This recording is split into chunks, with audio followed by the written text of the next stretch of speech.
concepto nuevo que es el delta gap. No hay que confundirnos con anion gap.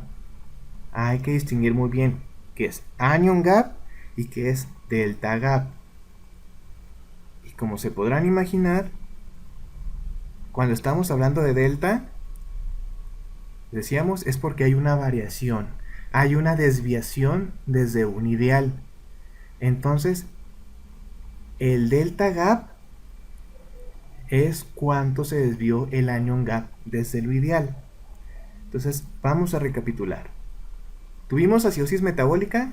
Correcto. Siguiente paso era sacarle el anion gap. Vimos que nuestro anion gap estaba elevado, tenía más de 16 de anion gap. Ok, correcto. Ahora sigue sacarle el delta gap. El delta gap pues va a ser cuánto se nos ha desviado. Si tenemos un anion gap de 18, ¿cuánto se nos ha desviado desde 12? 6. Ahí tendríamos un delta gap de 6. Porque de 18 a... estamos 12 a 18, 6. Si tenemos un anion gap de 17, pues el delta gap sería de 5. Entonces es la desviación del anion gap. Por eso es importante acordarnos de el ideal del anion gap, que es 12. Ahora, vamos a juntar el delta gap con el delta de bicarbonato. El delta de bicarbonato ya lo sabemos sacar. Es cuánto se nos desvía nuestro bicarbonato que está en el papelito de nuestra gasometría desde el ideal, que es 24. Si tenemos un bicarbonato en el papel de 20, tendríamos un delta bicarbonato de 4. Y aquí va el chiste. Vamos a comparar el delta gap con el delta bicarbonato. Específicamente vamos a hacer una división. Vamos a dividir el delta gap. El delta gap va arriba, va arriba. Y abajo va el bicarbonato. Pero más que la división en sí, es necesario comprender por qué se ponen estas dos cosas, por qué las estamos comparando. Las estamos comparando porque, como les dije, que las cargas están definidas, las cargas negativas van a estar definidas por cuántas positivas hay. Entonces las negativas no pueden superar a las positivas. Entonces si tenemos 40 positivas, tiene que haber también, si hay 140 positivas, tiene que haber también 140 negativas.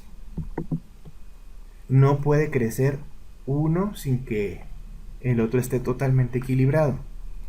Entonces, vamos a comparar cuánto creció el anion gap y cuánto disminuyó el bicarbonato.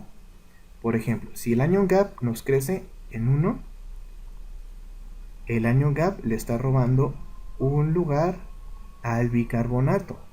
Es decir, el anion gap dio un paso hacia adelante y le robó terreno al bicarbonato, y el bicarbonato dio un paso para atrás. Si el delta gap creció 2 lugares, el bicarbonato retrocedió 2 lugares.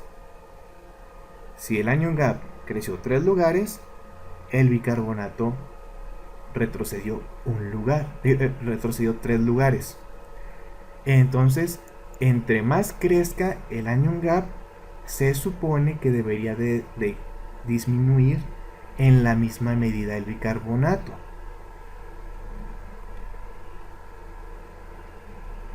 Y esto es lo que nos va a permitir saber si tenemos dos acidosis metabólicas pasando al mismo tiempo o una acidosis metabólica pasando al mismo tiempo que una alcalosis metabólica.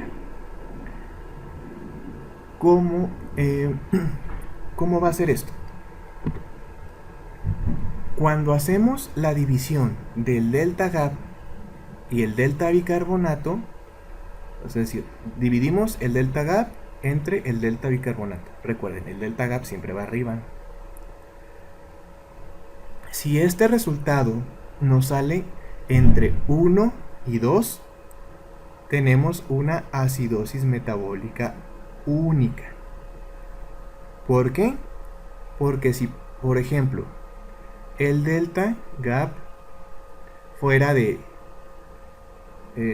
10 y el delta bicarbonato fuera de 10, significa que el anion gap creció 10 lugares y empujó 10 lugares al bicarbonato.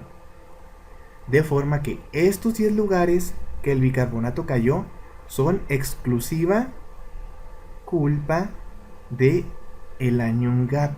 Fue el anion gap el que empujó al bicarbonato. Y por eso diríamos que tenemos una acidosis metabólica única.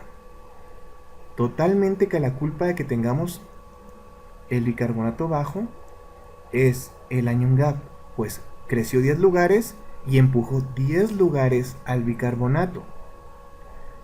Pero si tenemos un resultado menor de 1, vamos a tener una acidosis hiperclorémica concomitante, es decir, que está pasando al mismo tiempo. Sí, tendremos nuestra acidosis metabólica con anion gap, a lo mejor tenemos un paciente con cetoacidosis y por eso tenemos la acidosis con anion gap elevado. Pero a lo mejor el paciente está sobretratado con demasiada solución salina y tiene hipercloremia. Pero la hipercloremia no la vamos a identificar por ver el cloro en el papel, porque el cloro en el papel siempre va a estar en relación con el sodio. Entonces, que veamos un cloro en el papel elevado o bajo no necesariamente significaría hipercloremia o hipocloremia. Para eso vamos a usar esto. Entonces, ¿cómo sería el ejemplo en este caso? Que tengamos, por ejemplo, un delta gap de 10 y tuviéramos un delta bicarbonato de 20.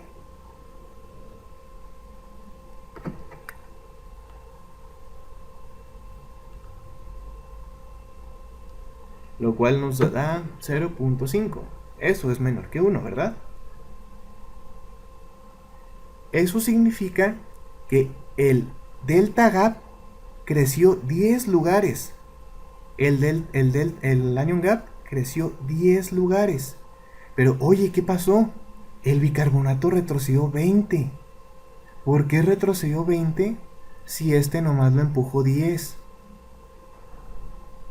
Si el anion gap solo creció 10 y el bicarbonato lo empujaron 20 lugares, significa que estos 20 lugares que retrocedieron no son culpa única del anion gap. Hay alguien más aquí pegándole al bicarbonato. Y como vemos, aquí solo hay 3: o cloruro, o bicarbonato, o anion gap. Entonces, si el anion gap creció 10 lugares, pero el bicarbonato bajó 20 lugares, significa que el otro compañero, o sea el cloruro, también creció. Entonces, estos otros 10 lugares adicionales que bajó el bicarbonato es porque el cloro subió 10 lugares. Y entre los dos están apachurrando al bicarbonato. Se lo están acabando. Entonces, si tenemos cloro en exceso, a eso le llamamos una acidosis hiperclorémica. En este caso, si nuestra división entre delta gap y delta bicarbonato sale abajo de 1, es porque al mismo tiempo que tenemos una acidosis metabólica de anion gap elevado, también tenemos una acidosis hiperclorémica concomitante, o sea que está pasando al mismo tiempo.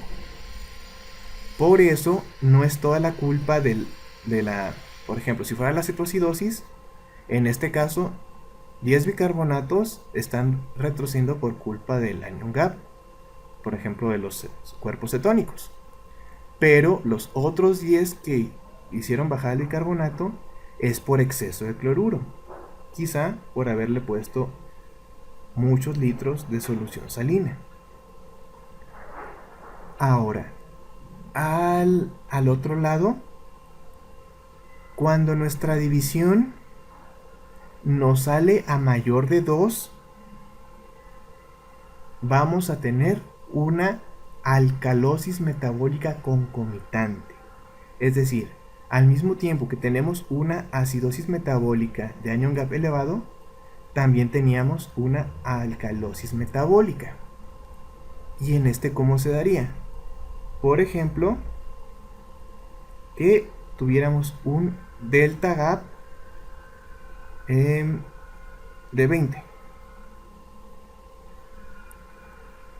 y tuviéramos un delta bicarbonato de 10. Si hacemos la división, esto nos va a salir en 2.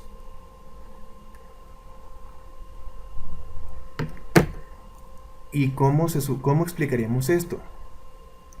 El anion gap creció 20 lugares. El anion gap habría crecido 20 lugares. Pero el bicarbonato solo retrocedió 10.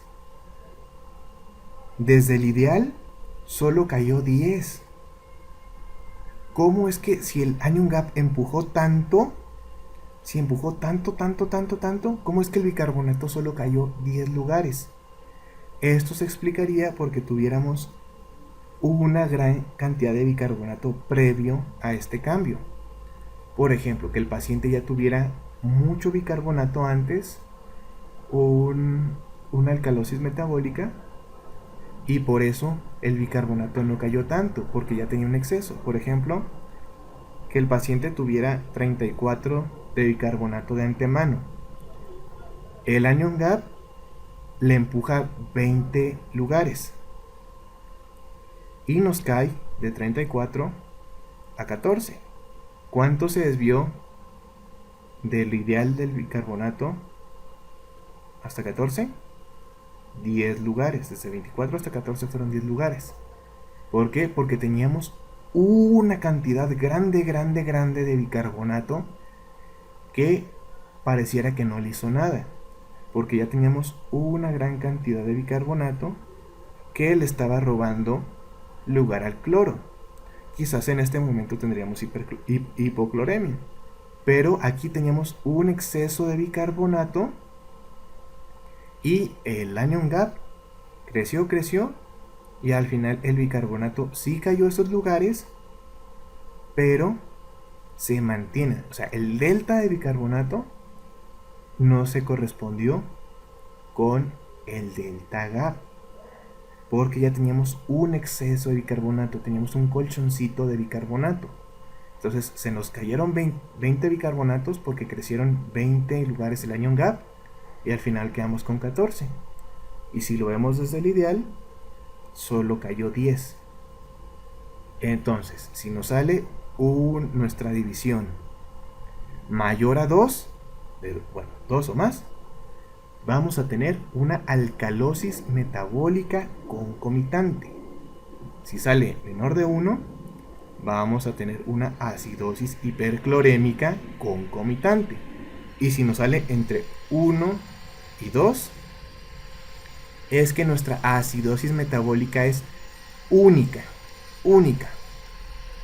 Por ejemplo, si fuera la cetoacidosis diabética y nos sale acá, el paciente además tendría su alcalosis metabólica. Si nos sale acá, también tendría su acidosis hiperclorémica. Y si se queda aquí, era la cetoacidosis solita.